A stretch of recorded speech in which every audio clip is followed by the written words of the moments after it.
Bueno, hoy continuamos con la serie Siervos, la cual tiene como objetivo que ustedes, en obediencia a Dios, tomen la decisión de servir a Dios, y aquellos que ya están sirviendo a Dios, que sirvan a Dios con la actitud y la motivación correcta, y todo esto en su iglesia local.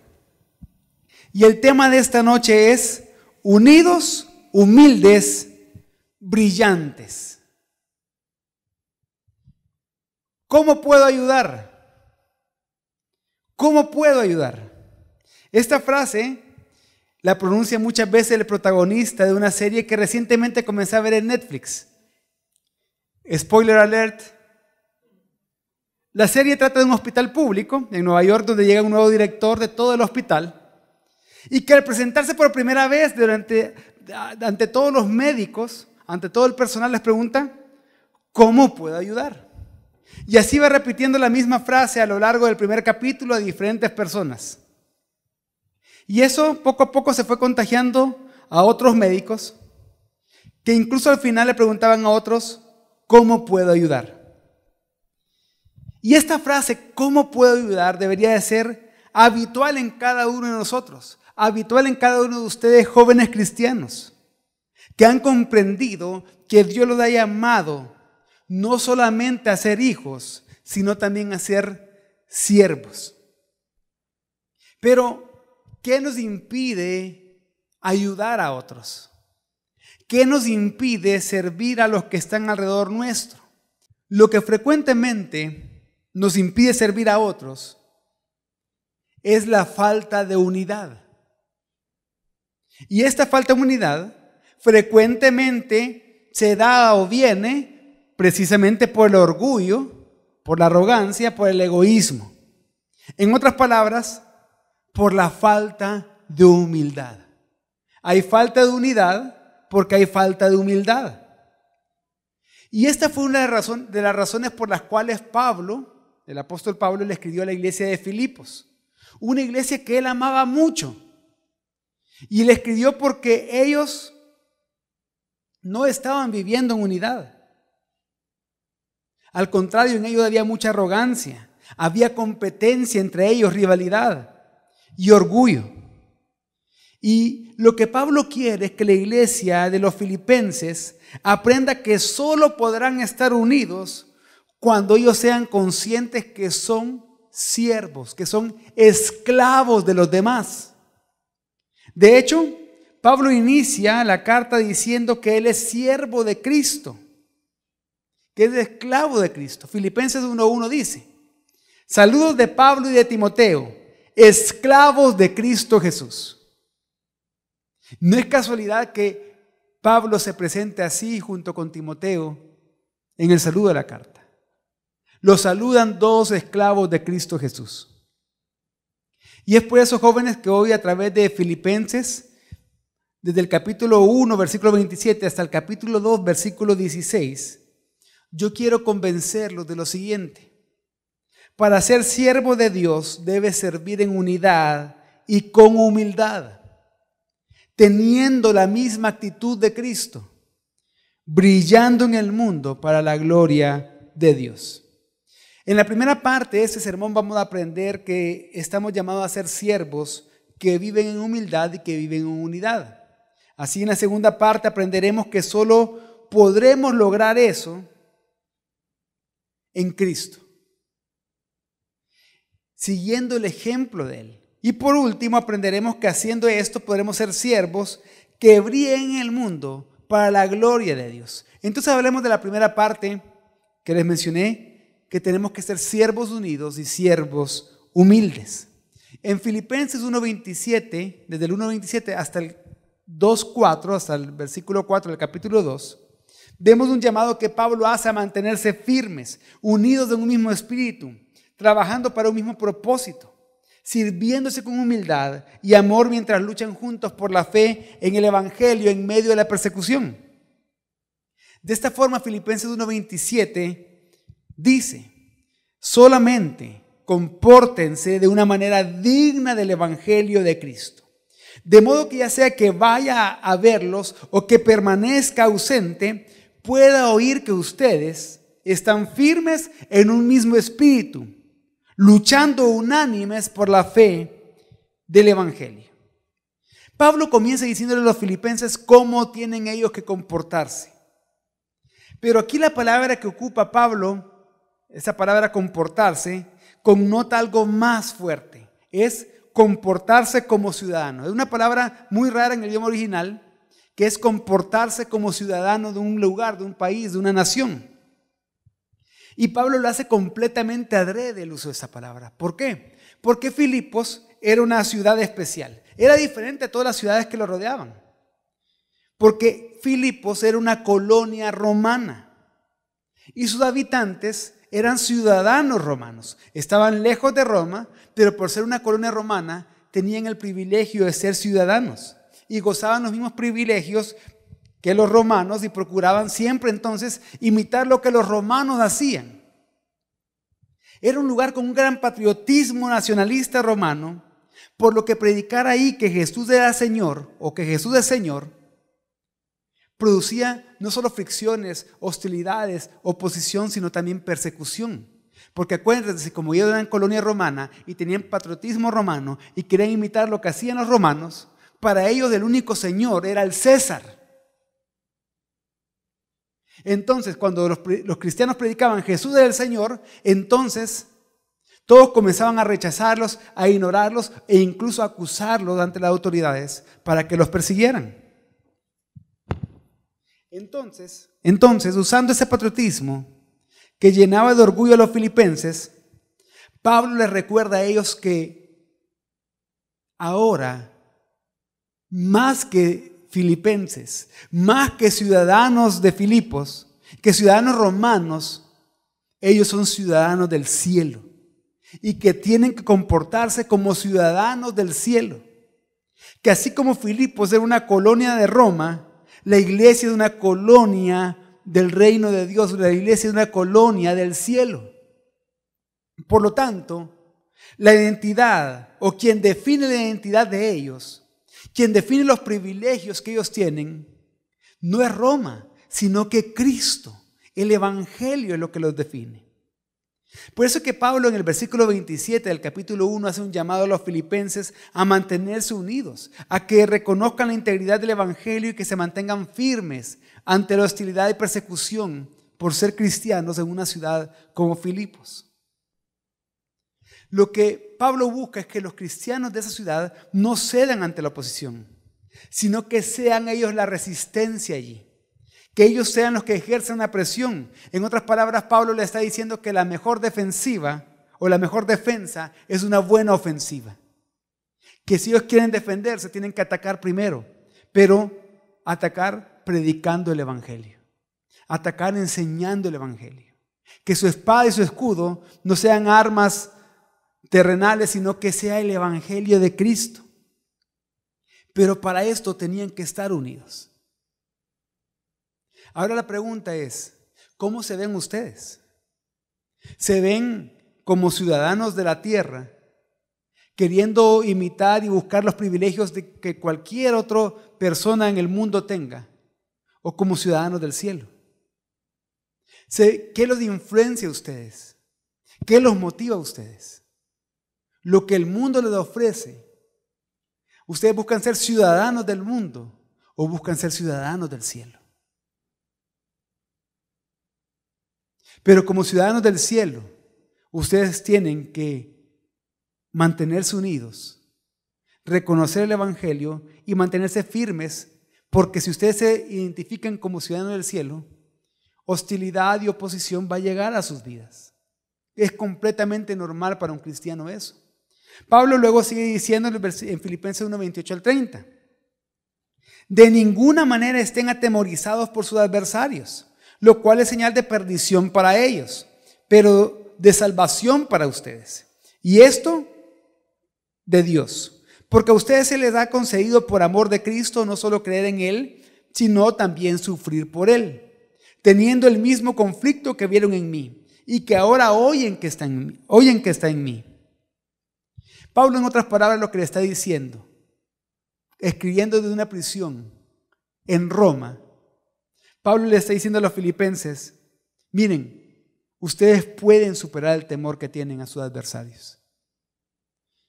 Porque ustedes tienen que recordar que los que los persiguen van a ser juzgados por Dios. Dios se va a encargar de ellos.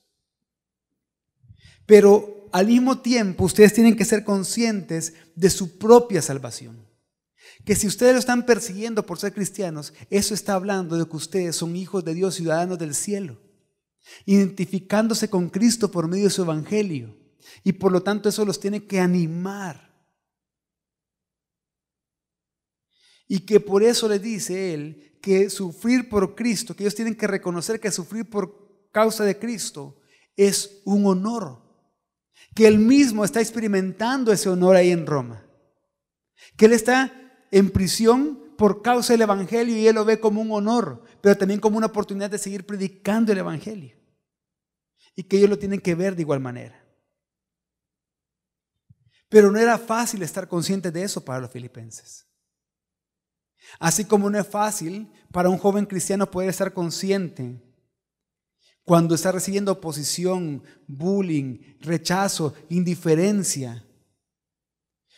Lo primero que ustedes piensan no es, esto es una señal de que esa señal de rechazo hacia mí por causa del evangelio es una señal que Dios lo va a juzgar.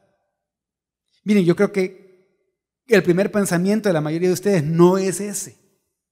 Tampoco el primer pensamiento es esto, lo que significa que yo soy hijo de Dios y puedo estar firme en mi salvación.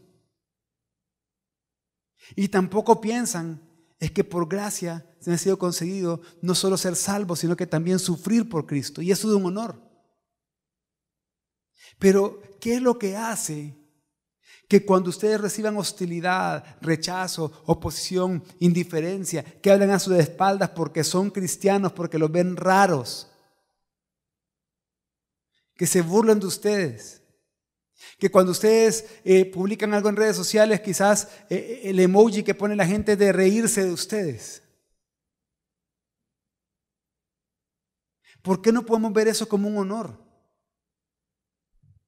Es lo que Pablo le dice a los filipenses, que no iban a poder ver eso como un honor mientras no estuvieran unidos, mientras no estuvieran juntos como iglesia. Para lograr eso los filipenses, al igual que para lograr ustedes perseverar y estar firmes, tienen que estar unidos. Y para estar unidos deben de ser humildes. Por eso leemos en Filipenses 2, 1 al 4. Por tanto, si hay algún estímulo en Cristo, si hay algún consuelo de amor, si hay alguna comunión del Espíritu, si hay algún afecto y compasión, hagan completo mi gozo, siendo del mismo sentir, conservando el mismo amor, unidos en espíritu, dedicados a un mismo propósito. No hagan nada por egoísmo o por vanagloria, sino que con actitud humilde cada uno de ustedes considera al otro como más importante que a sí mismo, no buscando cada uno sus propios intereses, sino más bien los intereses de los demás. En el versículo 1 del capítulo 2, es como que Pablo les estuviera diciendo o haciendo diferentes preguntas a los filipenses. Preguntas que yo se las quiero hacer a ustedes hoy, que van a ver en pantalla. Jóvenes de redimidos, ¿se sienten animados al saber que ustedes están en Cristo? ¿Se sienten animados al saber que ustedes están unidos a Cristo? ¿Eso los anima? ¿Los anima eso? Sí. Bien, llevan un punto ya. ¿Los consuela saber que son amados por Cristo? ¿Los consuela saber que son amados por Cristo? Sí, muy bien. 2 puntos. ¿Están conscientes que comparten junto con los demás creyentes el mismo espíritu? Es decir, que están unidos a Dios y a su iglesia por medio del Espíritu Santo. ¿Saben eso? ¿Están conscientes de eso? Sí, 3 puntos. Aquí viene la pregunta más difícil. ¿Viven con afecto y con compasión a los demás? ¿Viven amando y siendo misericordiosos con los demás? Y si ustedes han respondido que sí a estas preguntas, entonces Hay algo que deben hacer y es lo que Pablo le está diciendo a los filipenses. Pablo le hace esta misma pregunta a los filipenses. Y le dicen, si ustedes responden que sí a esto, entonces hay algo que ustedes deben de hacer hoy. ¿El qué? Lo que leemos en el versículo 2. Pónganse de acuerdo en su manera de pensar. Ámense unos a otros. Trabajen juntos con una misma meta. Si ustedes responden que sí a esas preguntas, entonces pónganse de acuerdo. Ámense y sigan el mismo propósito.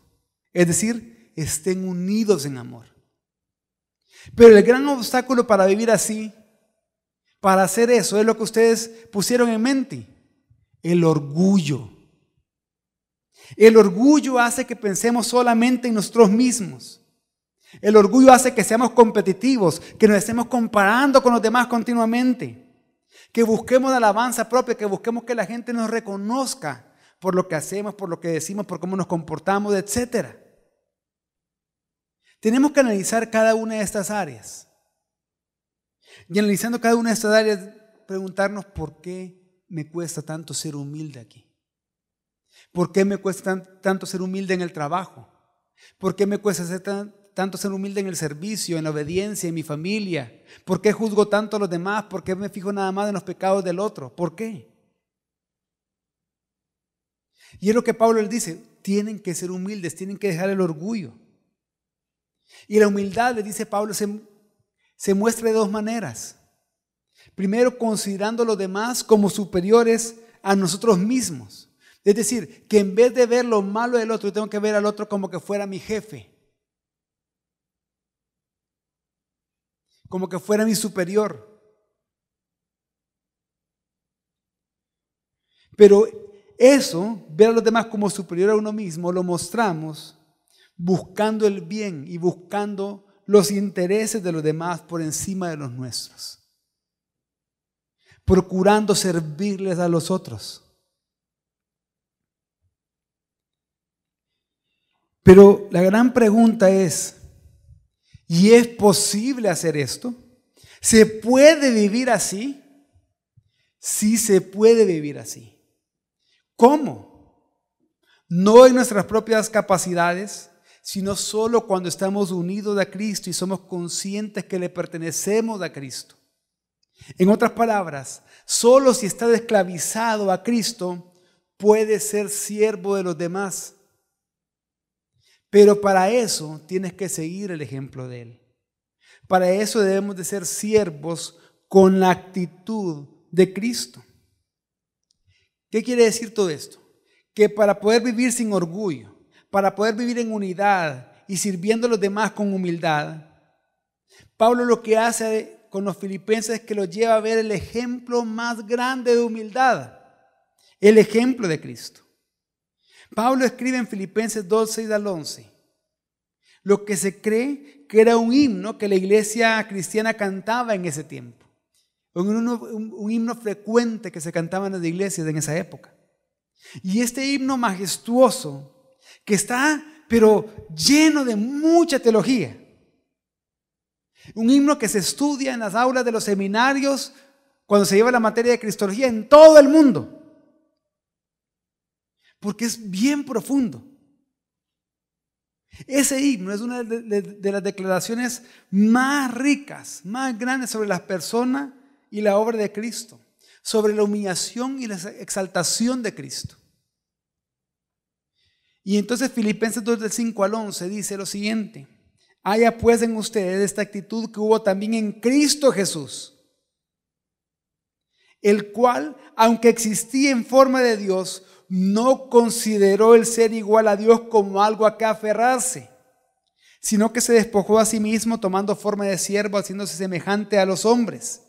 Y hallándose en forma de hombre, se humilló él mismo, haciéndose obediente hasta la muerte y muerte de cruz.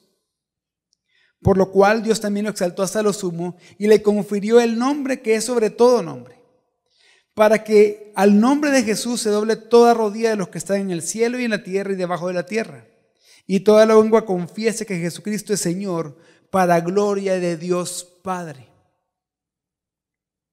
Y lo que estamos viendo en este pasaje es que Jesucristo es Dios eterno, quien se humilló haciéndose hombre.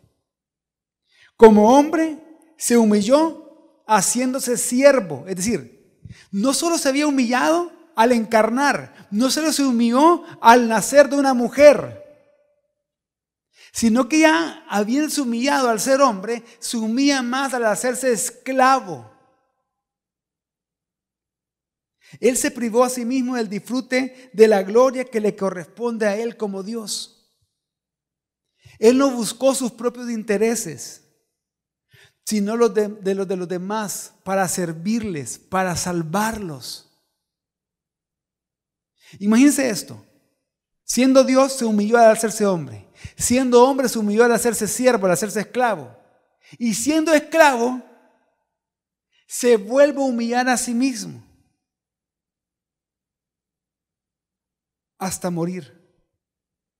Al hacerse obediente, y esa obediencia le llevó a la muerte, pero a la muerte más humillante y vergonzosa de su tiempo, a la cruz. La idea de que un siervo, la idea de que un esclavo moriría por otros y que luego sería exaltado por eso, nos recuerda algo que aprendimos la semana pasada en Isaías 52 y 53, capítulos 52 y 53.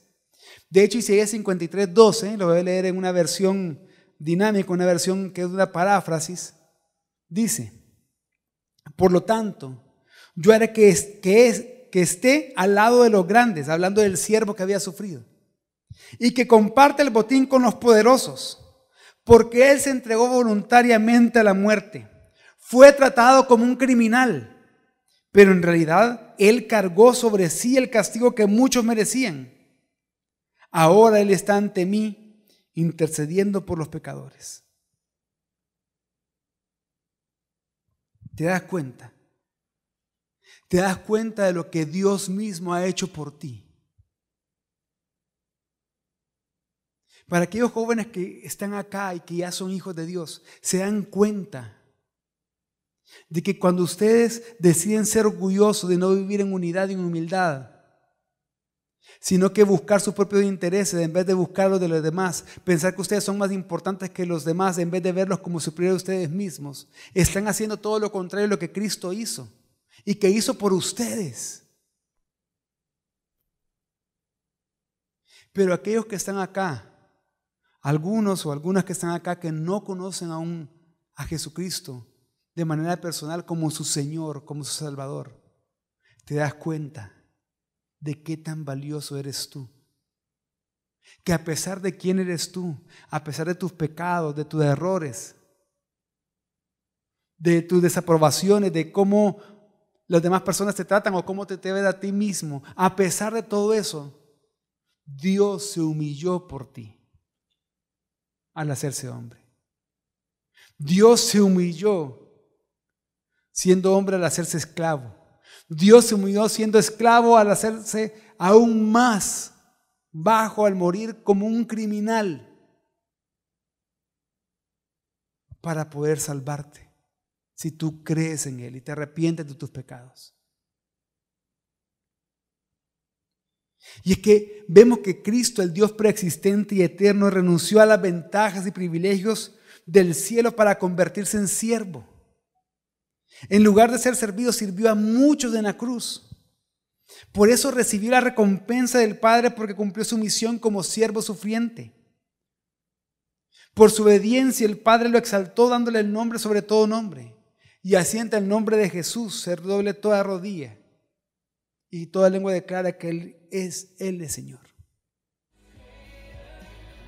Bien, y miren, algo impresionante, algo que de verdad es impactante al leer este pasaje tan conocido de Filipenses 2 del 6 al 11, es que Pablo no se lo escribió a los filipenses para darles una clase de cristología avanzada. Pablo tampoco lo escribió esto ni para una clase de teología avanzada, ni cristología avanzada, ni tampoco como un argumento para un debate teológico. Lo impresionante es que Pablo le escribió esto a los filipenses. Esto es tan profundo y tan importante para que sea aplicado en su vida diaria, para que sea algo de la vida práctica de los cristianos, de manera que hoy, mañana, pasado y siempre vivamos siendo siervos, que con humildad y en unidad vivamos sirviéndonos mutuamente, que seamos siervos que brillan en el mundo. ¿Y a qué me refiero con siervos que brillan en el mundo? Filipenses 2:12-13 comienza diciéndonos lo siguiente: así que, amados míos, tal como siempre han obedecido, no solo en mi presencia, sino ahora mucho más en mi ausencia, ocúpense en su salvación con temor y temblor, porque Dios es quien obra en ustedes tanto el querer como el hacer para su buena intención. Con las palabras así que, Pablo lo que les quiere decir es, sobre la base de Cristo, por esto que Cristo ha hecho, ustedes tienen que hacer algo. Y Pablo retoma el llamado a los filipenses. Y en primer lugar les dice, así que ustedes tienen que ser obedientes. Tienen que servir a Dios con obediencia, conscientes que así como ustedes están trabajando por otros, sirviendo a otros, Dios también está trabajando en sus vidas para cumplir su voluntad. Por lo tanto, con obediencia, con asombro, con reverencia, sirvan a Dios y ocúpense en su salvación. Es decir, no están diciendo acá van a perder la salvación, sino que trabajen en su salvación. Trabajen en su redención, obedeciendo y sirviendo a los demás. Luego Filipenses 2:14-16 dice, hagan todas las cosas sin murmuraciones ni discusiones, para que sean irreprensibles y sencillos, hijos de Dios sin tacha en medio de una generación torcida y perversa, en medio de la cual ustedes resplandecen como luminares en el mundo, sosteniendo firmemente la palabra de vida, a fin de que yo tenga un motivo para gloriarme en el día de Cristo, ya que no habré corrido en vano ni habré trabajado en vano. Entonces Pablo también lo exhorta a servir con actitud y motivación correcta. Que su obediencia sea con gozo y que por lo tanto cuando estén sirviendo que no se quejen, que no murmuren, que no discutan, que no peleen cuando estén sirviendo. Porque hacer esto, servir en obediencia, pero también con gozo, con actitud correcta, sin quejarse, sin murmurar, sin pelear, hará que en medio del mundo perverso y torcido en que viven, en el que vivimos, en medio de aquellos que se oponen al Evangelio, en medio de aquellos que son hostiles, va a hacer que al servir con gozo y con la motivación correcta no nos puedan criticar. Al contrario, los demás se van a tener que quedar callados al ver la integridad, la santidad y la consagración a Dios con la que vivimos. Y eso, Pablo dice que eso nos va a hacer brillar como estrellas en medio del mundo de tinieblas, que vamos a hacer luz, alumbrando con la luz de Cristo. Pero para lograrlo debemos de aferrarnos a la palabra de Dios, perseverar y sostenernos en la Biblia y por la Biblia. En pocas palabras, jóvenes, en Filipenses 2:12-16 se nos exhorta, teniendo como base el ejemplo de Cristo, a servir de 4 formas, a servir aplicando 4 cosas de nuestra vida. En primero, con obediencia, conscientes de la obra de Dios en sus vidas. Así como Cristo fue obediente, ahora en Él podemos servir con obediencia, sabiendo que Dios está obrando en nosotros, que Dios está produciendo en nosotros un deseo cada vez más grande de ser sus siervos, que Dios cumplirá su propósito en nosotros. La pregunta acá es, ¿tú estás sirviendo con obediencia a Dios? O quizá puede ser una pregunta antes que esa. ¿Estás sirviendo a Dios? Porque si no estás sirviendo a Dios, no estás obedeciendo a Dios. Tienes que estar bien consciente de eso. Si tú no estás sirviendo a Dios, no estás obedeciendo a Dios. ¿Cuál va a ser tu excusa para desobedecer a Dios al no servirle? De hecho, la próxima semana se va a hablar de eso, de que no hay excusas cuando se trata de servir a Dios. Pero ¿estás sirviendo con obediencia a Dios? ¿Estás sirviendo a Dios con asombro y con reverencia? Y es que servir a Dios no es como hacer lo que tu jefe te diga. Porque muchos pusieron el ejemplo del trabajo acá. Que hace lo que tu jefe te diga para evitar el regaño, o para que no te echen del trabajo, o para buscar un aumento, o para que te reconozcan, para que te den un premio al final del año, etc. No, servir a Dios no es de eso. Servir a Dios con obediencia no es así. Sino que es hacerlo con asombro y con reverencia. La segunda forma en la que tienen que servir es sin murmuraciones y sin quejas. ¿Sueles murmurar cuando sirves? ¿Sueles ser de los que, bueno, voy a hacer esto porque tengo que ser obediente, pero en lo que lo estás haciendo comienzas a quejarte con los demás? Yo no sé por qué nos ponen a hacer esto, yo no sé por qué nos ponen a venir tan temprano, yo no sé por qué nadie viene, solo yo tengo que hacer todo, yo no sé y comienzan a murmurar, comienzan a quejarse. ¿O sueles compararte con los demás? Mira fulanito, ahí viene bien campante tal hora. Mira fulanita, tal cosa. Y yo soy el que siempre está acá, y comienzan a compararse. ¿O sirves con gozo?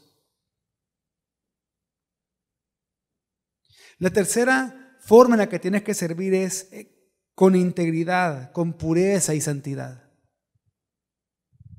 ¿Estás sirviendo consagrado a Dios, apartándote para Él, sabiendo que le perteneces a Cristo? ¿Estás sirviendo consciente que tienes que reflejar el carácter de Cristo mientras sirve? En otras palabras, ¿estás consciente que antes de hacer cosas o decir que haces cosas para Dios, antes tienes que ser un siervo de Dios? Hacer cosas tiene que ver con actividades, con capacidades. Pero ser tiene que ver con tu carácter como hijo y como siervo de Dios. ¿O estás sirviendo solamente porque los demás lo hacen? ¿O estás sirviendo sin importarte cómo estás representando a Dios mientras sirves? Y en cuarto lugar, tienes que servir aferrado de la palabra de Dios. ¿Estás sirviendo siendo sostenido por la palabra? ¿Estás sirviendo con una mentalidad bíblica? Es decir, ¿sabes bien por qué sirves y para qué sirves? ¿Y cómo debes de hacerlo? Porque eso solo lo podemos saber por medio de la palabra de Dios. Y muchas veces vamos a sentir desgano, sí lo vamos a sentir. Vamos a sentir pereza, sí la vamos a sentir. Vamos a sentir que nos faltan las fuerzas, sí, vamos a sentir eso. Pero para eso necesitamos aferrarnos de la palabra de Dios. Servir amando la palabra. No podemos venir a servir sin saber por qué servimos, ni para quién lo hacemos. Cuando la palabra sí nos indica cómo debemos de hacerlo. Entonces el resultado de servir así es que van a representar a Cristo en este mundo de tinieblas, de tal manera que van a brillar como la estrella de la noche. No por lo que haces, sino por quién eres. Un siervo de Dios. Un siervo de Dios que pregunte a los que están alrededor de ellos, ¿cómo puedo ayudar? ¿Cómo puedo servir? Y esta es la pregunta que tienes que hacer hoy. ¿Cómo puedo ayudar?